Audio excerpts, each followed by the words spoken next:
ایک اور سوال آیا ہے، قاضی محمد امام الدین حیدرآباد سے سوال کرتے ہیں، میں نے سنا ہے کہ جمعے کے دن سورہ کہف پڑھنا یہ ضعیف حدیث ہے، نہیں پڑھنا بہتر ہے، میری رہنمائی کریں۔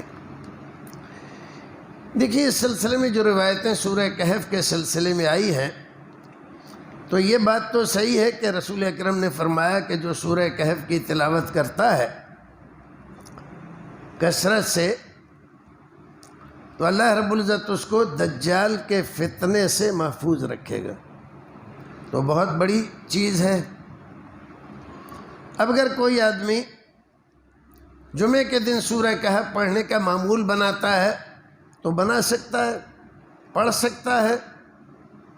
تو جس نے آپ کو یہ بتلایا کہ نہ پڑھنا بہتر ہے تو اس نے غلط بتایا، کیونکہ بہتر نہ پڑھنا ہے اس کی کوئی دلیل نہیں ہے۔ اب یہ کہ سورہ کہف کے سلسلے میں جو فضیلت کی حدیثیں آئی ہیں اس کو اگر آپ کہہ دیں کہ اس میں بعض محدثین نے کہا ہے کہ ضعف ہے، تو ضعف ہو سکتا ہے، لیکن ضعف کا مطلب یہ نہیں ہوتا ہے کہ وہ بناوٹی ہیں، جعلی ہیں، جھوٹی ہیں۔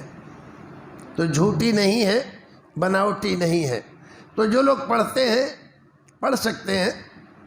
اور جو آدمی یہ سوچے کہ یہ صحیح حدیثیں نہیں ہیں، نہیں پڑھتا ہے تو نہیں پڑھتا ہے، تو کوئی گناہ نہیں ہے۔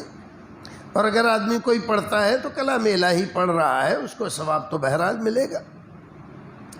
تو پڑھنا چاہتا ہے تو پڑھ سکتا ہے، باقی آدمی کے لیے یہ ضروری نہیں ہے کہ وہ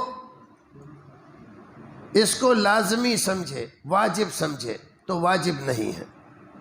اللہ رب العزت ہمیں اور آپ کو نیک عمل کرنے کی توفیق عطا فرمائے۔